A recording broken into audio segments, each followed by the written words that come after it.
Good evening, dear listeners, and welcome back to Sleeping with the Stars, where we journey through the remarkable lives of history's most fascinating figures.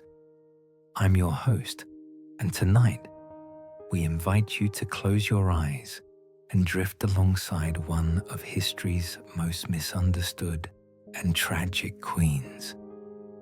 Tonight, we tell the legendary story of Marie Antoinette, a young Austrian archduchess who became the last Queen of France, a woman whose life read like a fairy tale until it transformed into something far darker.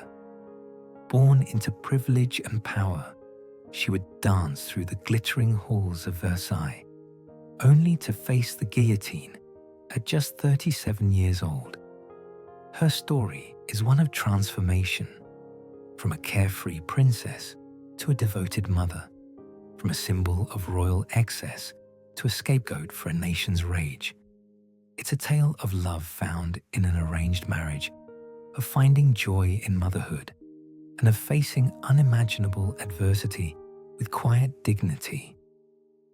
Before you settle in for tonight's journey, please take a moment to show your support by giving this video a gentle like and subscribing to our channel if you haven't already.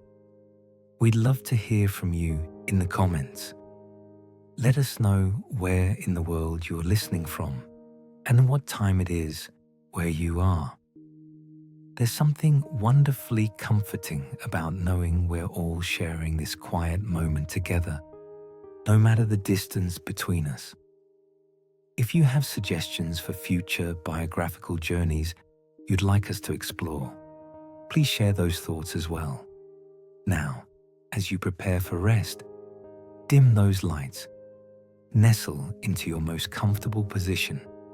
Perhaps let the gentle hum of a fan or the soft sounds of night accompany our story. Take a deep breath, let your shoulders relax, and allow yourself to drift into tonight's tale of a remarkable life. Our story begins on a crisp November morning in 1755 in the Grand Hofburg Palace in Vienna, Austria. The bells of St. Stephen's Cathedral rang out across the city as Maria Antonia Josepha Johanna was born into the powerful Habsburg dynasty. She was the 15th child of Empress Maria Theresa and Holy Roman Emperor Francis IX, entering a world of silk tapestries, crystal chandeliers, and the soft rustle of court dress against marble floors. Picture, if you will, the nursery where little Maria Antonia spent her earliest days. Sunlight streaming through tall windows, casting dancing shadows on the ornate walls adorned with portraits of Habsburg ancestors.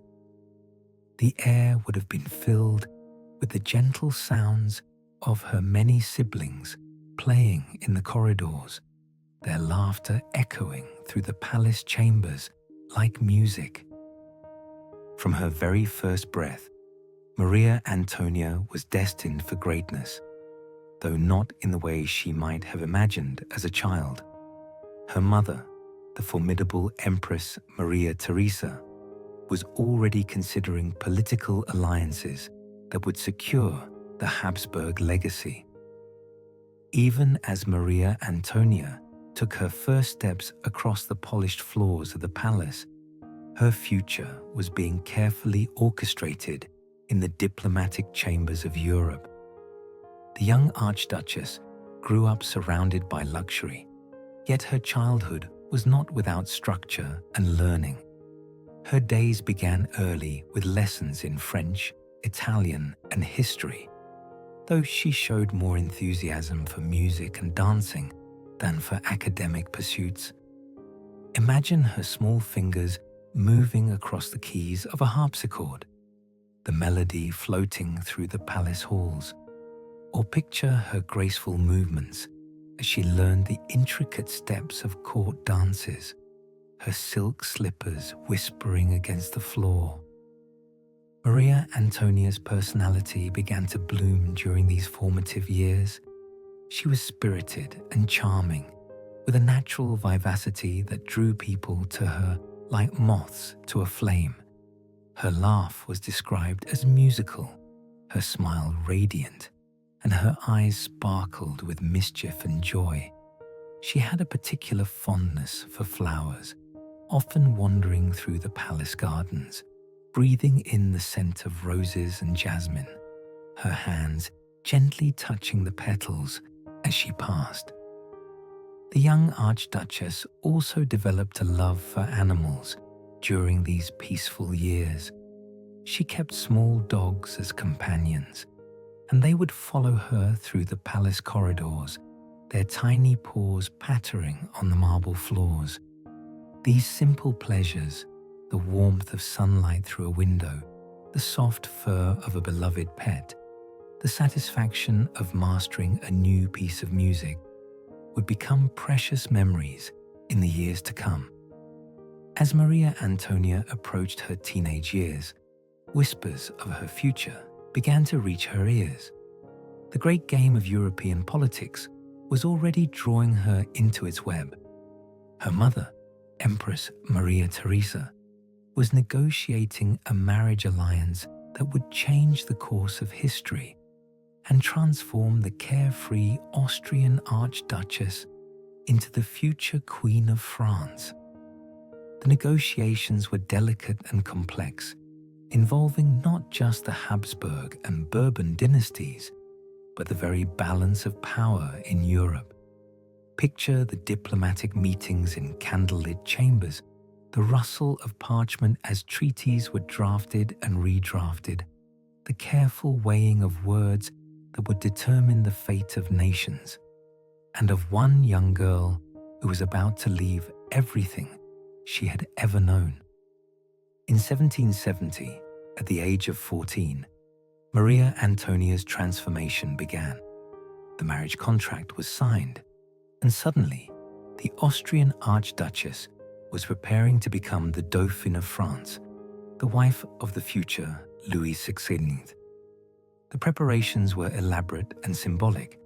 She would shed her Austrian identity like a butterfly emerging from its cocoon, becoming Marie Antoinette of France. The ceremony of remise, or formal handover, took place on a small island in the Rhine River, at the border between Austria and France. Imagine this extraordinary scene: a wooden pavilion constructed specifically for this moment, hung with silk and decorated with flowers.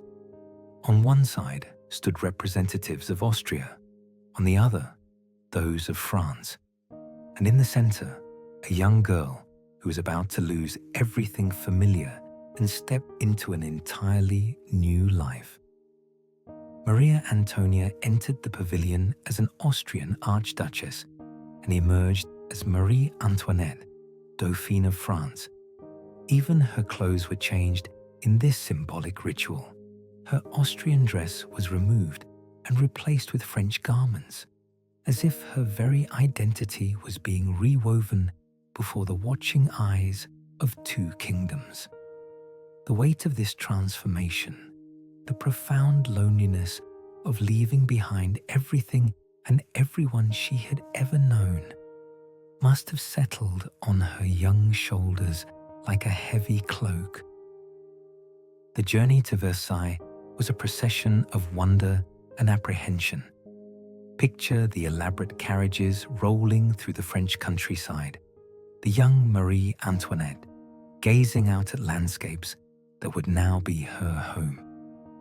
Villages turned out to see their future queen pass by, people lining the roads with flowers and cheers, though she remained a stranger to them all. When Marie Antoinette first laid eyes on the palace of Versailles, it must have taken her breath away.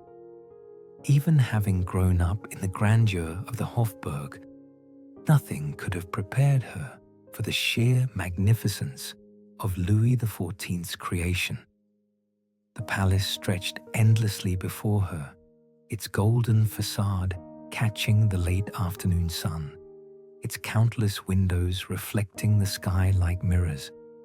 The gardens seemed to extend to the horizon, with their perfectly manicured lawns, elegant fountains, and geometrically precise flower beds. But beneath all this beauty lay the rigid, suffocating etiquette of the French court. Marie Antoinette quickly discovered that every moment of her day was governed by ceremony and protocol. The simple act of getting dressed in the morning became an elaborate ritual involving dozens of courtiers, each with their specific role and rank. Picture the young Dauphine standing patiently as layers of silk and brocade were arranged around her, her freedom gradually constrained by the very clothes that marked her status. The French court was a world unto itself, with its own language, customs, and unspoken rules. Marie Antoinette, despite her best efforts, remained unmistakably foreign in their eyes. Her Austrian accent, her spontaneous laughter, her preference for simpler pleasures, all marked her as an outsider in this most insular of societies. She could feel their watching eyes, their whispered conversations that stopped when she approached, the weight of their judgment settling around her like morning mist. Her marriage to Louis Auguste, the future Louis XVI, began as many royal marriages did, as a political alliance rather than a love match.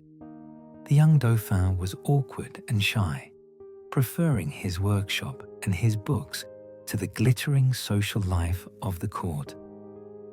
Picture their first meetings, two teenagers thrown together by the machinations of their families, trying to find common ground across the vast gulf of their different personalities and interests. The early years of their marriage were marked by challenges that became the subject of court gossip and political speculation. The couple's personal struggles became public knowledge, adding another layer of pressure to Marie Antoinette's already difficult position. She found herself scrutinized not just as a future queen, but as a wife, with every aspect of her private life dissected by courtiers and diplomats. During these trying times, Marie Antoinette began to seek comfort in the friendships and pastimes that would later contribute to her controversial reputation. She surrounded herself with a small circle of close friends, including the Princesse de Lamballe and later the Duchesse de Polignac. These relationships provided her with the warmth and affection she craved, the kind of genuine connection that was so rare in the artificial atmosphere of Versailles. Picture the young Dauphine in these quieter moments, perhaps walking through the gardens with a trusted friend, their soft voices mingling with the sound of fountains, or sitting in a private salon, embroidering by candlelight while sharing confidences and dreams. These simple human connections became her lifeline in a world that often felt cold and hostile. Marie Antoinette also began to develop the tastes and interests that would define her public image. She had a natural love for beautiful things, exquisite fabrics, delicate jewelry, elaborate hairstyles that rose like architectural marvels from her head. Her dressmaker, Rose Bertin, became one of the most important people in her life, creating gowns that were works of art, each one more spectacular than the last. The young Dauphine's love of fashion was not merely vanity. It was a form of self-expression in a world where almost everything else about her life was dictated by others. When she chose a particular shade of blue for a gown, or decided to wear diamonds instead of pearls, she was exercising one of the few freedoms available to her. Picture her standing before mirrors in her dressing room, the candlelight catching the shimmer of silk and jewels, transforming herself into the glittering figure the court expected to see. Music remained one of Marie Antoinette's greatest loves throughout these years. She had a lovely singing voice and was an accomplished musician, often performing for intimate gatherings of friends. Imagine the soft notes of her voice filling a private salon, perhaps singing a melancholy Austrian folk song that reminded her of home, or the gentle sound of her fingers moving across the keys of a clavichord, creating melodies that expressed feelings she could not put into words. In 1774, everything changed. King Louis XV died, and suddenly Marie Antoinette, at just 19 years old, found herself Queen of France. The weight of the crown, both literal and metaphorical, settled upon her young shoulders. She was now responsible not just for her own happiness, but for representing the monarchy to a nation of millions. The coronation ceremonies were magnificent and overwhelming. Picture the great cathedral filled with nobility, the ancient rituals that linked her to centuries of French queens who had come before. The crown jewels that adorned her had been worn by legendary figures, and now they were hers to bear. The ermine-trimmed robes, heavy with gold thread and precious stones, transformed her from a person into a symbol. But even as she accepted these grand responsibilities, Marie Antoinette remained, in many ways, a young woman seeking happiness and fulfillment. Her relationship with Louis XVI gradually deepened from formal arrangement to genuine affection, and eventually to love. Picture the quiet moments between them, perhaps walking together through the gardens at dusk, or sharing a simple meal away from the watching eyes of the court, slowly discovering the person beneath the royal titles. The birth of their first child, Marie-Thérèse, in 1778, marked a profound transformation in Marie Antoinette's life. Motherhood awakened in her a fierce protectiveness and a tenderness that softened her public image, at least temporarily. Picture the queen in her private apartments, holding her baby daughter, singing soft lullabies, her face radiant with joy and wonder. The palace nursery became her favorite room, filled with toys and gentle laughter, a sanctuary from the pressures of court life. More children followed: Louis-Joseph in 1781, Louis Charles in 1785, and Sophie in 1786. Each birth brought Marie Antoinette deeper joy and fulfillment, but also greater vulnerability.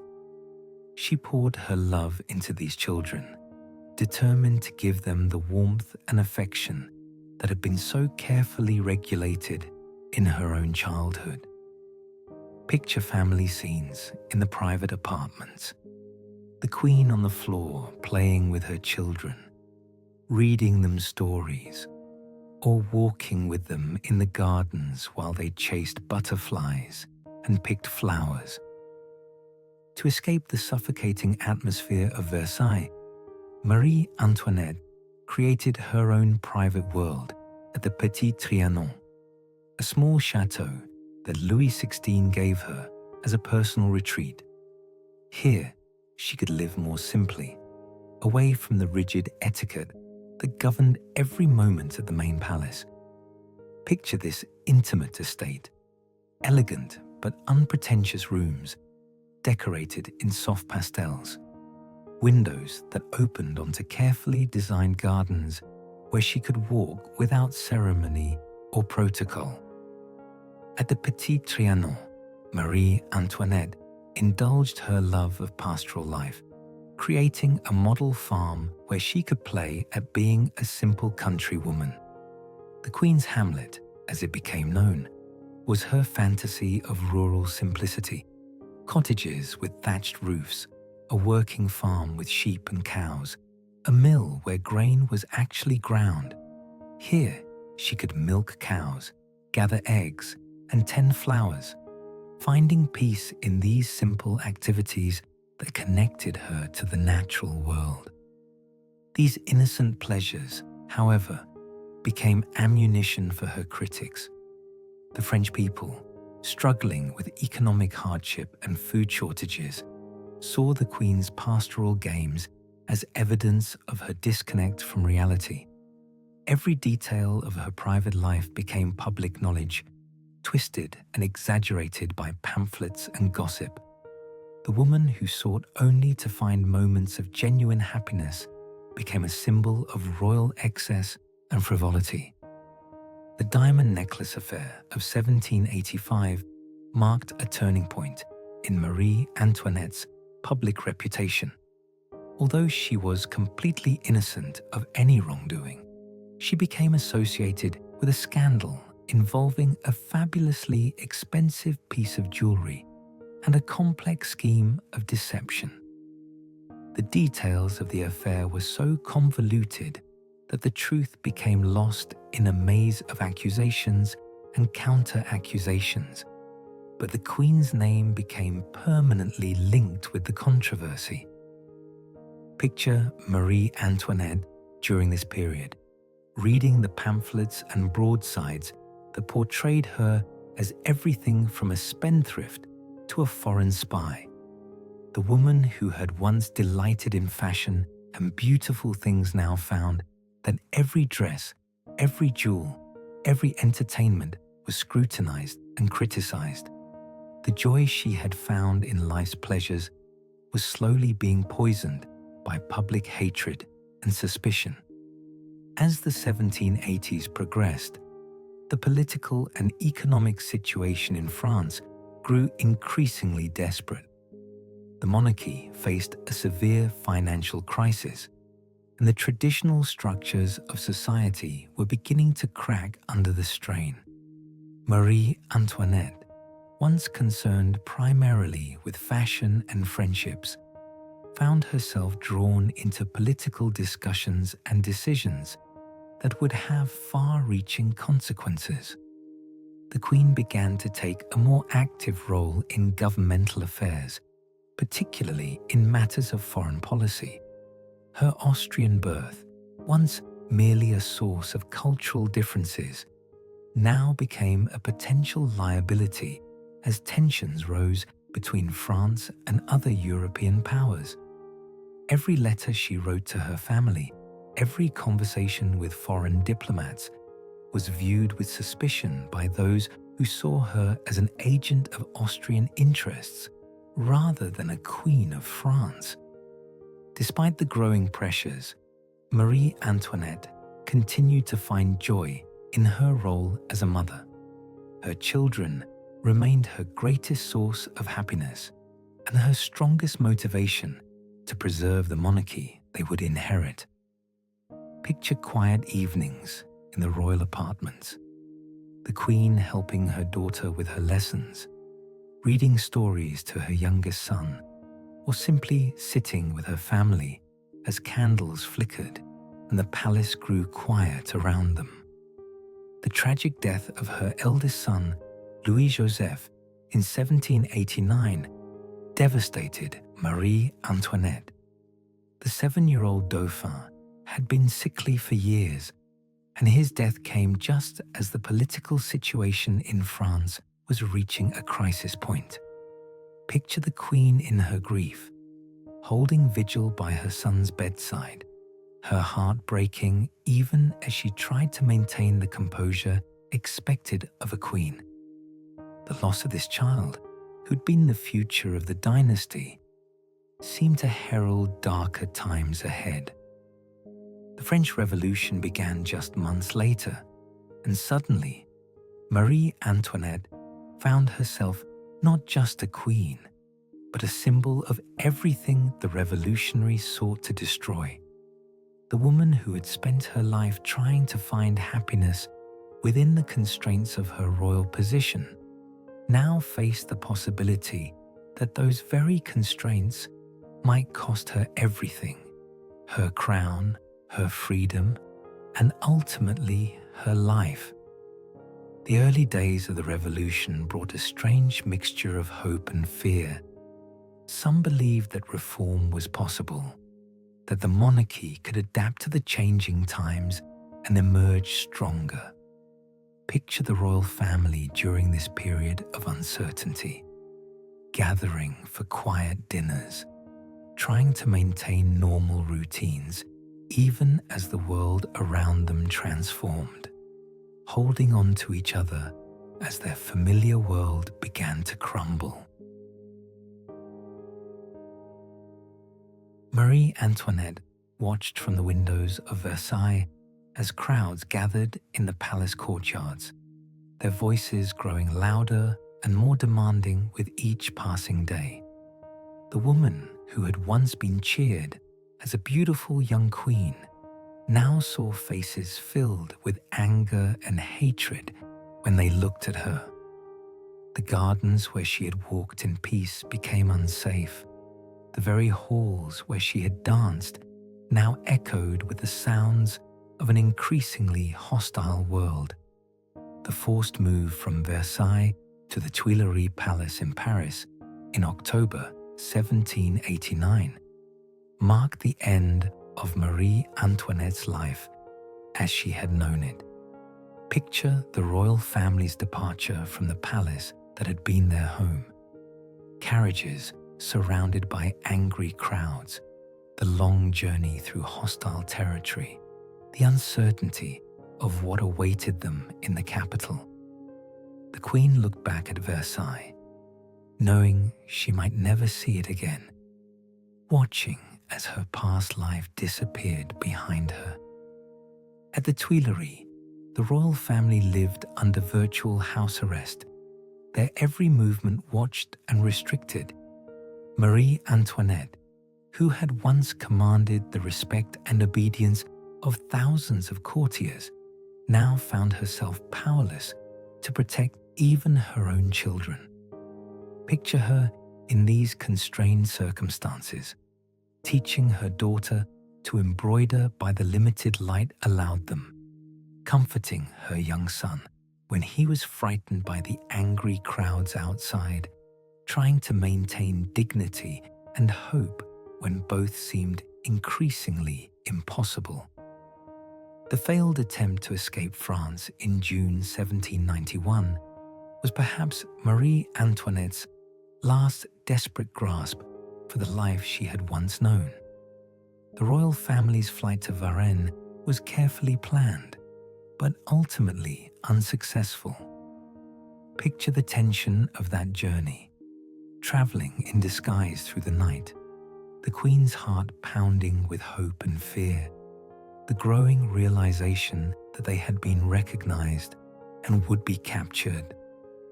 The return to Paris after their capture marked the beginning of the end. The royal family was now seen not just as opponents of the revolution, but as traitors who had tried to abandon France in its hour of need. Marie Antoinette, who had always struggled with her image as a foreign queen, now found that perception had become a death sentence. The months that followed were filled with increasing isolation and despair. Friends and supporters disappeared, either fleeing the country or keeping their distance to protect themselves. Picture the Queen during these lonely days, sitting by her window, watching the world outside that had become so alien and hostile, holding her children close, knowing that she might not be able to protect them much longer. The trial and execution of Louis XVI in January 1793 shattered what remained of Marie Antoinette's world. The woman who had gradually learned to love her husband watched helplessly as he faced his accusers with dignity and courage. Picture their final goodbye, a few precious moments of privacy in which a lifetime of shared experiences, both joyful and sorrowful, were compressed into whispered words and gentle touches. After Louis XVI's death, Marie Antoinette became the widow Capet in the eyes of the revolutionaries, stripped of her royal titles and preparing to face her own trial. Her children were taken from her, the final cruelty in a series of losses that had systematically destroyed everything she held dear.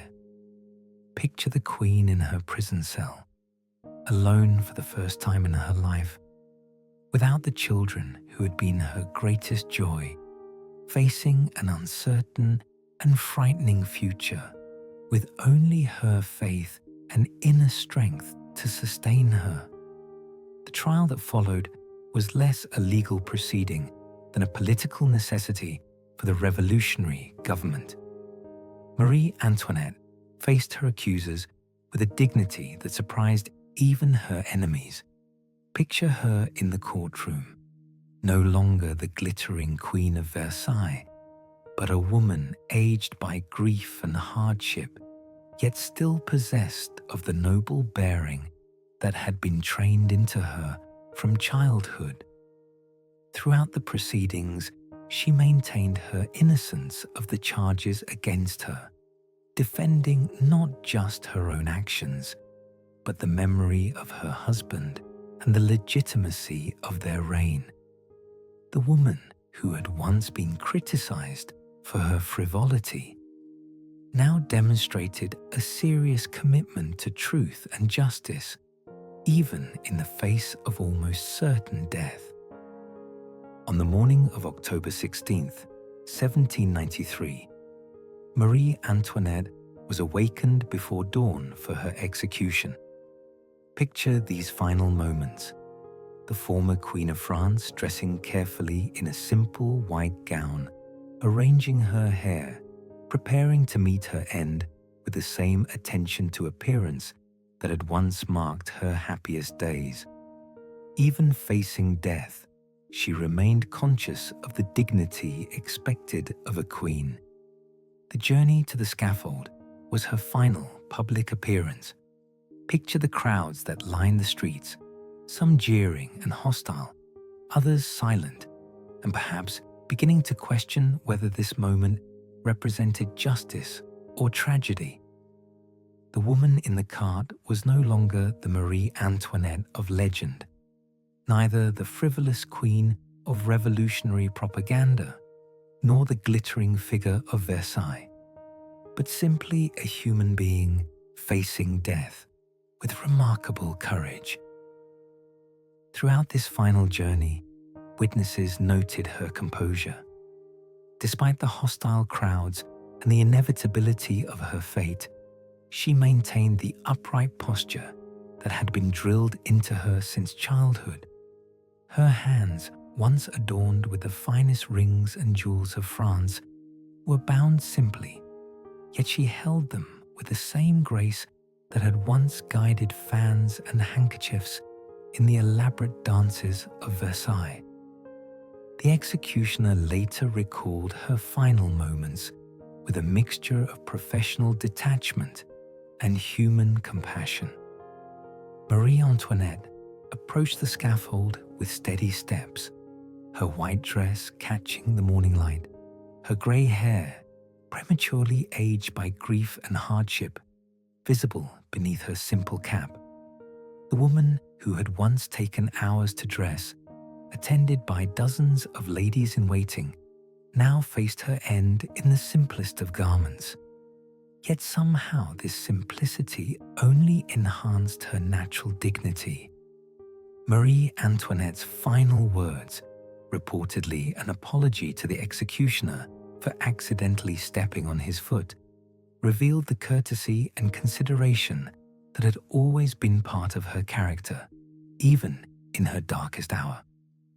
Picture this last gesture of humanity: a woman about to die, thinking of the comfort of another, maintaining her essential kindness, even as the world around her had become cruel and unforgiving. As the blade fell, Marie Antoinette's earthly journey ended, but her transformation into historical legend was just beginning.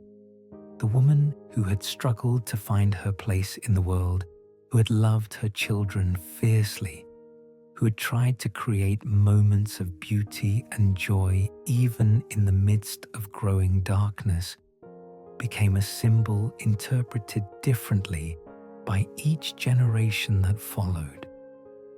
In the immediate aftermath of her death, revolutionary France celebrated what they saw as the final victory over tyranny and foreign influence. The streets that had witnessed her execution filled with citizens who believed they had struck a blow for liberty and justice. Yet even among the crowds, there were those who felt a quiet uneasiness, a sense that something irreversible had just occurred that went beyond politics and revolution. Marie Antoinette's burial was as humble as her execution had been public. Her body was placed in a simple wooden coffin and buried in an unmarked grave in the Madeleine Cemetery, far from the elaborate tombs of French royalty at Saint-Denis. Picture this final resting place, a small plot of earth in a modest cemetery with no marble monument or golden inscriptions, just the quiet of an October afternoon and the turning leaves of approaching winter. But history has a way of reconsidering its judgments, and Marie Antoinette's story did not end with her burial. During the Restoration, when the Bourbon monarchy returned to France, efforts were made to locate and properly honor her remains. In 1815, her body and that of Louis XVI were exhumed and reinterred in the royal necropolis at Saint-Denis, finally receiving the formal burial that had been denied them in death. The search for the true Marie Antoinette began almost immediately after her death. Historians and writers started to separate the woman from the myth, the real person from the revolutionary propaganda that had helped seal her fate. They discovered a more complex figure than either her critics or her defenders had portrayed. A woman caught between worlds, trying to navigate impossible circumstances with limited experience and understanding. Letters and memoirs that survived the revolution revealed glimpses of Marie Antoinette's private thoughts and feelings. Her correspondence with her mother, Empress Maria Theresa, showed a young woman struggling to adapt to French customs while maintaining her filial duty. Picture her writing by candlelight in her private chambers, carefully choosing words that would satisfy both her Austrian family and her French subjects, the burden of diplomacy weighing heavily on her pen. Her letters to close friends revealed a warmer, more spontaneous personality than the formal queen of public occasions. She wrote of her children with tender affection, describing their first words and steps with the same delight as any mother. She shared her concerns about court politics and her genuine desire to be a good queen to the French people, despite their growing hostility toward her.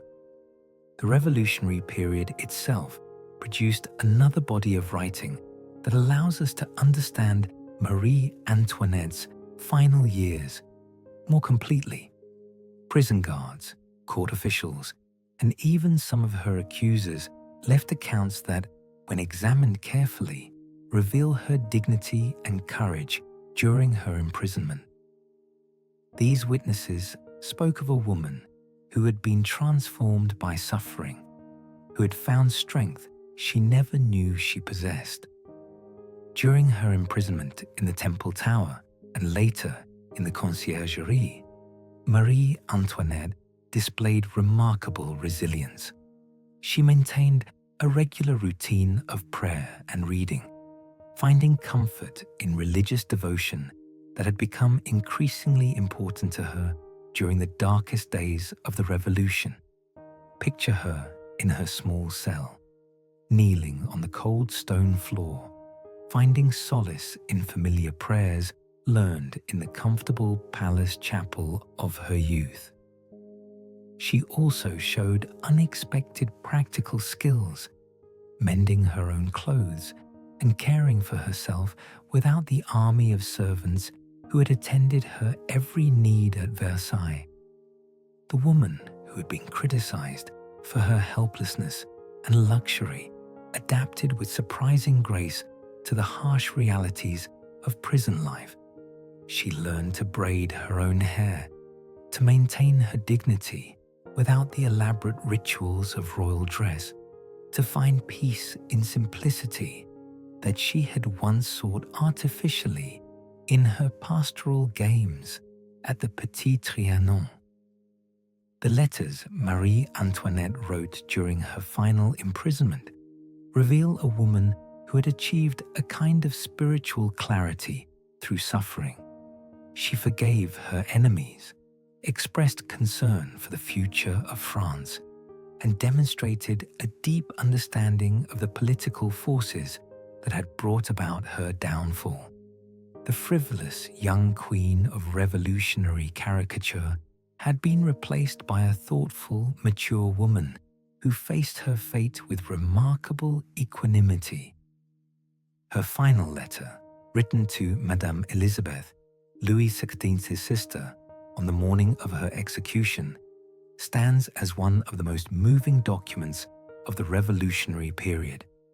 In it, she expressed no bitterness toward those who had condemned her, no regret for the life she had lived, only a quiet acceptance of death and a hope that her sacrifice might somehow benefit France. Picture her writing these final words as dawn broke over Paris, her hand steady, despite the knowledge of what the day would bring. Marie Antoinette also wrote lovingly of her children in this final letter, expressing her hopes for their future and her sorrow at leaving them orphaned in a hostile world. She had been separated from them for months, not knowing whether they were safe or even alive. Yet she maintained her faith that somehow they would survive and remember their parents with love rather than shame. The fate of her children became one of the most tragic aftermaths of the revolution. Her daughter, Marie-Thérèse, survived her imprisonment and eventually married, living to see the restoration of the monarchy and the proper burial of her parents. But her younger son, Louis Charles, who had been proclaimed Louis XVII by royalist supporters, died in prison at the age of 10, his short life ending in circumstances that remain controversial to this day. The immediate aftermath of Marie Antoinette's execution saw various attempts to justify or condemn what had occurred. Revolutionary leaders proclaimed it as necessary for the security of the new republic, while royalist sympathizers, both in France and across Europe, denounced it as judicial murder. These competing narratives began the long process by which Marie Antoinette would be transformed from a real person into a symbol of various political and moral causes. As the revolutionary fervor cooled and France entered the Napoleonic era, a more nuanced view of Marie Antoinette began to emerge. Napoleon himself, despite his republican origins, seemed to recognize that the execution of the royal family had damaged France's reputation across Europe. He initiated some of the early efforts to rehabilitate their memory, understanding that reconciliation with the old nobility would strengthen his own position. The Romantic movement of the early 19th century, found in Marie Antoinette's story, all the elements that appeal to their sensibilities: tragic beauty, innocent suffering, the conflict between individual happiness and political necessity. Writers and artists began to portray her not as the enemy of the people, but as a victim of forces beyond her control, a beautiful soul crushed by the machinery of history. This romantic interpretation, while more sympathetic than revolutionary propaganda, was perhaps no closer to the truth than the caricatures it replaced. The real Marie Antoinette was neither the heartless spendthrift of Republican mythology nor the saintly martyr of royalist devotion, but a complex human being who made both wise and foolish choices, who loved deeply and suffered greatly, who tried to find happiness and meaning within the constraints of her extraordinary circumstances. Modern historians have continued to reassess Marie Antoinette's life and legacy, drawing upon newly discovered documents and applying contemporary understanding of the social and political pressures she faced. They have revealed a woman who was, in many ways, ahead of her time in her devotion to her children and her desire for a more natural, intimate family life than royal tradition typically allowed. Her influence on fashion and culture extended far beyond her lifetime, inspiring designers and artists for generations. The elegance and refinement she brought to French court life, her patronage of the arts, and her cultivation of music and literature all contributed to France's cultural golden age. Picture the salons where she gathered musicians and writers, the gentle applause that followed a particularly beautiful performance, the soft conversations about literature and philosophy that flourished in her presence. Marie Antoinette's love of gardens and natural beauty also left a lasting legacy. The landscapes she created at the Petit Trianon influenced garden design across Europe, with their emphasis on naturalistic beauty rather than rigid geometric patterns. Her vision of pastoral simplicity, while perhaps naive in its execution, reflected a genuine longing for connection with the natural world that resonates even today. The Queen's personal style, from her elaborate court dress to her simpler country fashions, continues to inspire contemporary designers. Her influence can be seen in everything from haute couture collections to period films, each generation finding new ways to interpret her aesthetic vision. The soft colors she favored, rose pink, powder blue, cream, became synonymous with feminine elegance and grace. Perhaps most importantly, Marie Antoinette's story serves as a meditation on the nature of power, privilege, and responsibility. She was born into extraordinary luxury, but also extraordinary constraint, expected to fulfill roles she had never chosen while maintaining grace under impossible pressure. Her life reminds us that even those who seem to have everything may struggle with loneliness, misunderstanding, and the weight of others' expectations. In her final years, stripped of all worldly power and facing death, Marie Antoinette discovered reserves of strength and dignity that perhaps surprised even herself. The transformation from sheltered princess to courageous prisoner reveals the potential for growth and nobility that exists within the human spirit, even under the most adverse circumstances. And so we come to the end of Marie Antoinette's remarkable journey, from the sunlit palace of her Austrian childhood to the scaffold in revolutionary Paris. Her story reminds us that behind every historical figure, no matter how distant they may seem, lived a human being with hopes and fears, joys and sorrows, dreams and disappointments, much like our own. As you drift towards sleep tonight, perhaps you might reflect on the complexity of human experience, on how a life can contain such extremes of privilege and suffering, joy and tragedy. Marie Antoinette's story speaks to the unpredictability of fate, but also to the enduring power of love, dignity, and grace under pressure.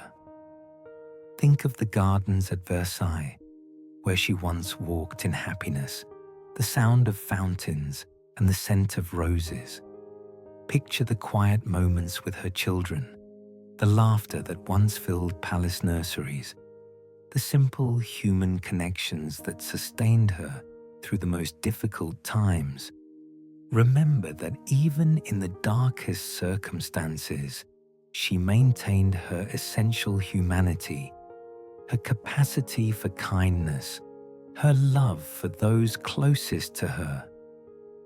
Let these images carry you gently into sleep. The soft rustle of silk gowns in marble corridors, the gentle melody of a harpsichord drifting through palace chambers, the whispered bedtime stories shared between a mother and her children. Allow yourself to find peace in the knowledge that even the most turbulent lives contain moments of beauty and love. Rest well, dear listeners, and may your dreams be filled with the serenity that Marie Antoinette found in her gardens, the love she discovered in her family, and the grace she maintained even in her final moments.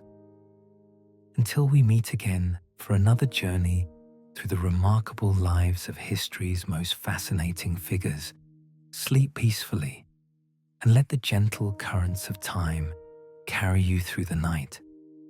Sweet dreams. You'll always sleep well when you're sleeping with the stars.